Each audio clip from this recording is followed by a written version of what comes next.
Karen sighting. How big a hail you think a Brinkley roof can take?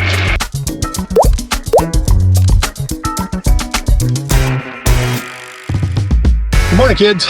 We are pulling out of Bumping Lake and heading towards Spokane today. Thoughts on Bumping Lake, Tony Tal? Totally worth the drive in. And when she says drive in, she means after you get off the 410, which is the Chinook Pass. It's about 11 miles down a road that's fairly bumpy. It's paved, but it's fairly bumpy, so it takes you a little bit to get here, but it is absolutely worth it. I had 2 really good night sleeps, I think because it was so quiet. Well, no, I think there was another reason why. Because we had no cell coverage at night, because we don't have an inverter, and so we would have had to run the generator. So what that means is when you woke up in the middle of the night with your little mouse brain banging on the handle to get the food pellet from the Facebooks, you couldn't do that. So we wake up in the middle of the night, and instead of grabbing a device, because it wouldn't do you any good, you went back to sleep. Right back to sleep. Yeah, that just goes to show you. Make a new rule and plug all devices. Turn them off when we go to bed. Because not allowed to turn it back on. Our little mouse brains need that dopamine hit. All right, so today is like 4.5 hours up to, it's actually Airway Heights. Airway Heights. Just out of Spokane. Well, you tell them, because I'm going to shut up. Tell them where we're going. You just talk. I know, because I just blah, blah, blah. Go, tell them. Talk to them. We're going to Airway Heights, just outside of Spokane. We're staying at another casino RV resort because we have to work this week. Mike's got some stuff to finish up, so I thought to put us into an RV park that had good services and everything, because after this we're going to Whitefish, and we're going to be like going crazy in Whitefish because we've never been there. All right, well, we're going to get the heck out of here, and we'll see you in Spokane, if not sooner.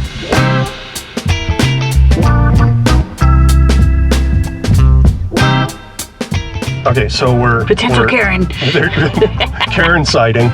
We're stopped at, it's just road construction, right? So you got the flag guy, and we're stopped here. And I'm watching in my rearview mirror, and this lady has been in and out of her car about 3 times, but I'm kind of waiting for her to stomp up here and have words with the guy with the flag. I'm getting Karen vibes. I'm sorry, flag man, I'm gonna need to speak to your manager. Somebody needs a Snicker. Someone's got the hangries.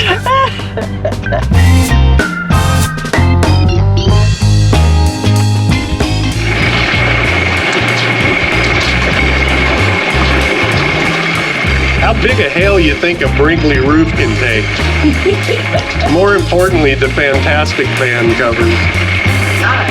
We're outside of Spokane, Washington. Today is June 15th, and it's hailing like crazy. Today, I got something a little bit different for you. This is a portable grill. It's a foldable fire pit. It is made out of stainless steel, which means it's not going to rust on you. It is 16 inches, which is pretty much standard for most firewood that you're gonna buy. So firewood's gonna fit into this thing. It has a couple of grills that go with it. There is the nylon carrying case. We were gonna use it at the campground we're at here in Montana, but as you can probably see behind me, it is wide open grassland, and because of that, they do not allow firewood fires here on this campsite. But in the meantime, I just kind of want to show you how this thing folds, how it goes together. The legs, they just fold out and lock. Once those are folded out and locked, all you do is fold these sides up, fold these sides out.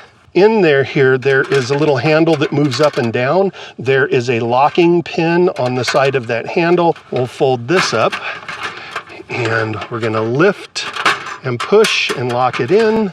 And on this side, lift, push, come on, push, and lock it in. So this is the grill that goes inside. There's 2 ways to put this in. If you're just going to be using firewood, you can just drop it right into the bottom, and it just sits in there, and you put your firewood on top of it. Now, if you want to use charcoals, you can actually raise this grill up a little bit and get it a little closer to the cooktop. And to do that, this grill this side will just slide into part of that handle. Let me grab it here, it makes it a little easier. And then we'll just flip this side out, drop it on there. And then, as you can see, it raises it off of the bottom a bit. You can put your coals there, and then you have your cooktop. So this cooktop, again, is food grade stainless steel, and it just drops right over the top. Then you can cook your shish kebabs or your chicken or your burgers or your steaks or whatever. There is also, if you're just going to use it as a fire pit, but you're worried about sparks causing a fire, there is this lovely spark arrestor top. And that spark arrestor top will also just kind of fit over the top here and then keep some of the sparks from coming out of the top. It's a very, very easy setup on it. Again, we haven't used it yet, but we're going to be using it in the next couple days, and then I'll come back and report back on that.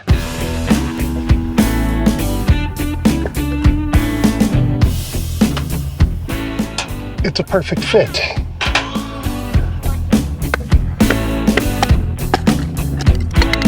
I think that's a decent amount of kindling. So yeah, let's go start a fire. So I just set up the fire pit. I chopped up some wood, and as you can probably hear, now it's raining. Dinner's ready to be cooked. I've got it all ready, but we can't cook because it's downpouring. But I swear, I'm gonna get this done. We're gonna do this. I'm gonna have a fire tonight. Well, it's been about a half an hour, and we've gone from thunderstorm to sunny skies. Now, you should know that when it comes to starting fires, I'm not going to be the one to do it. As a matter of fact, if you go out into the wilderness with me and depend on me to start a fire for your warmth, you're going to die. On the other hand, Tony Tao is quite the arsonist. I've been saving all my lint from the dryer and putting it in a toilet roll. That's a brilliant idea.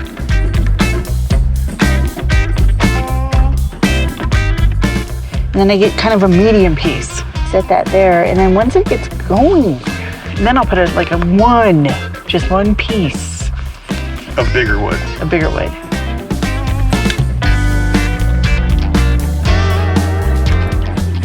Well, it's certainly not the asbestos wood that I usually buy, because it's actually catching. The wood is catching.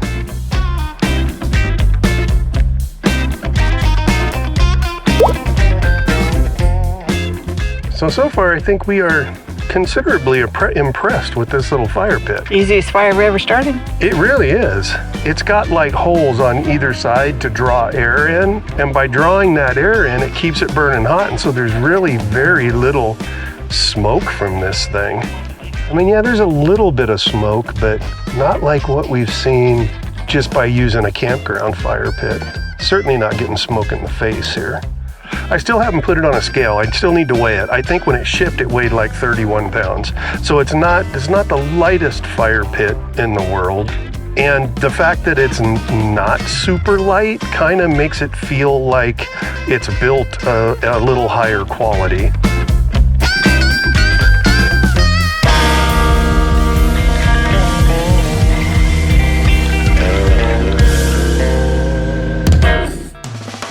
So that is the Falmrus Kaleidostove. First off, couple of disclaimers. One, we were not paid to endorse this stove. They did give us the stove to do a review of it. And if we had to purchase the stove, it would have cost us around $200 to purchase it. So what did we think of it? We liked it. It pretty much worked as promised. It was very easy to light. It did stay lit easier than, your standard campground fire ring. One thing we didn't mention was that it's very, very easy to clean this, simply because it has a tray that's removable. You can pull the tray out, dump out your ashes, put the tray back in. Another thing that I like about it is that it's small, it's easy to fit in our truck, it doesn't take up much room. I think that's a bit of an advantage over something like the big round solo stoves. On the downsides, it weighs 27.5 pounds, so it's a little bit heavy, but as I mentioned, I think that kind of speaks to the build quality of it. The other thing that we noticed is that after we used it, there was a little bit of discoloration on the metal from the heat from the fire. Personally, that doesn't bother me. I think it kind of adds to the rustic look of it, but you know, you may think otherwise. So, how do you get one of these Falmrus Kaleidostoves? Well, they are currently doing a Kickstarter campaign. We will of course put the link in the show notes below, or I'm going to put a QR code here if you're watching on the telly. Cost on the unit once the Kickstarter campaign finishes will be around $200. They are offering some early bird specials, so if you go to that link, you can read up on what those early bird specials are.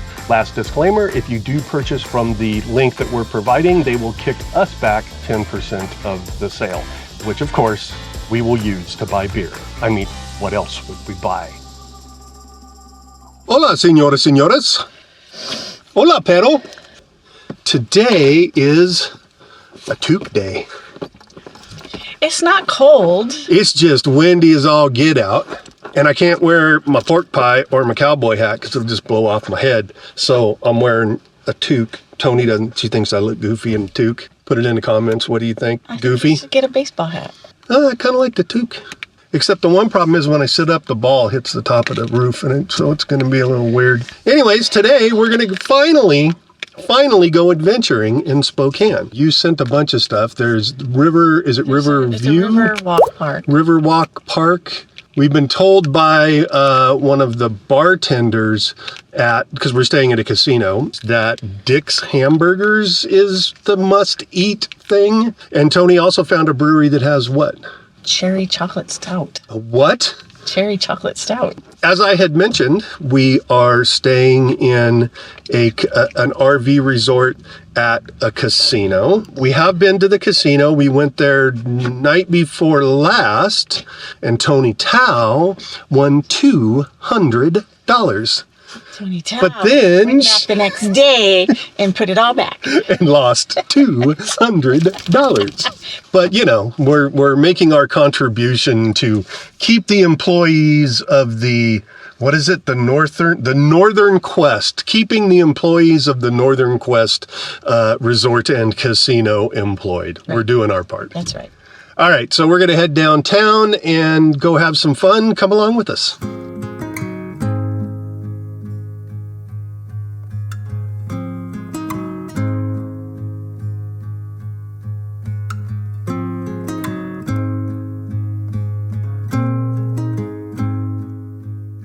I'm pretty sure people are going to know that I'm not from around here.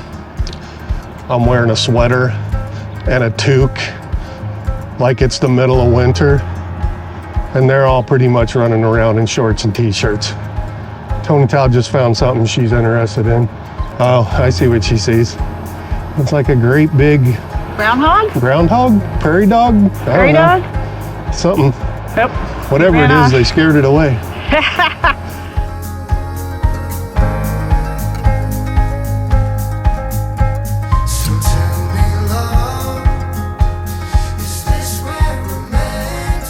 This is kind of cool. Yeah. We didn't even have to go take a big long hike to see a waterfall. It's like right here in the middle of the city of Spokane.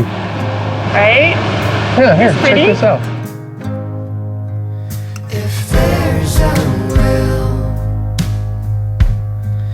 then there's a way. I know that we can never stay. You know that we can never stay. These open roads get lost and find our way. We're nowhere close from the place that we call home.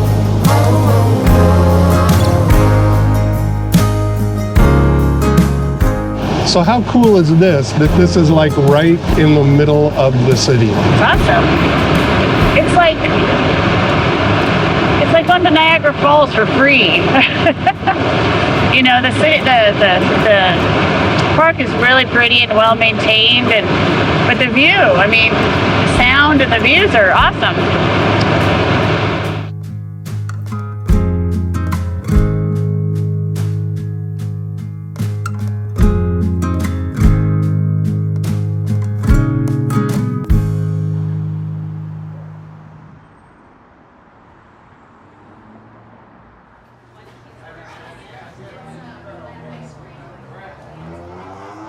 right, so we have our Dick's hamburgers, The whammies. an order of onion rings. We finally found parking, and we're walking to, what was the name of this brewery? Whistle Punk Brewing. Question for you, Spokane, because we have been driving around town and we've seen multiple billboards for syphilis awareness. Is there an issue? Is that a real problem? Is that a serious problem here in Spokane? And then why? Okay, so we were told that Dick's hamburgers are the food of Spokane. True or not true? Not true. Not true. It's a good thing that the Dick's hamburger is not the food of Seattle, because it's kind of, it's a hamburger. The beers, though. I only tried one and it's awesome. I know, I'm working my way. The Czech Pilsner's amazing. Holy hell. Ow. It's that sour. Ow. Now I'm afraid to drink it. Ow.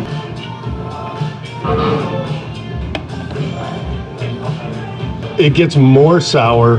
The longer you go. Yeah, the finish just keeps getting more and more sour. That's not just a beer, that's a physical experience. All right, well, we're gonna finish our beers here at Whistle Punk. What's your favorite? Definitely, I think so far my favorite is the Hef. Yeah, the Dunkel's pretty damn good, though. The Dunkel's really good, but I like the Hef a little bit better. I think the Hef's my favorite so far. In a long lost dream, it's where I'll find you. With the wind blowing through your hair, brings me to my knees.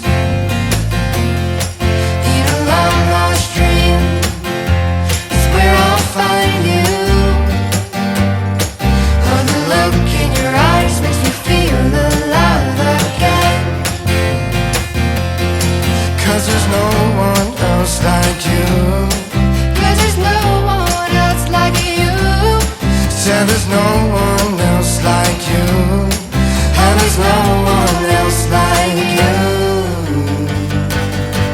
When I open my eyes, hope that you're by my side.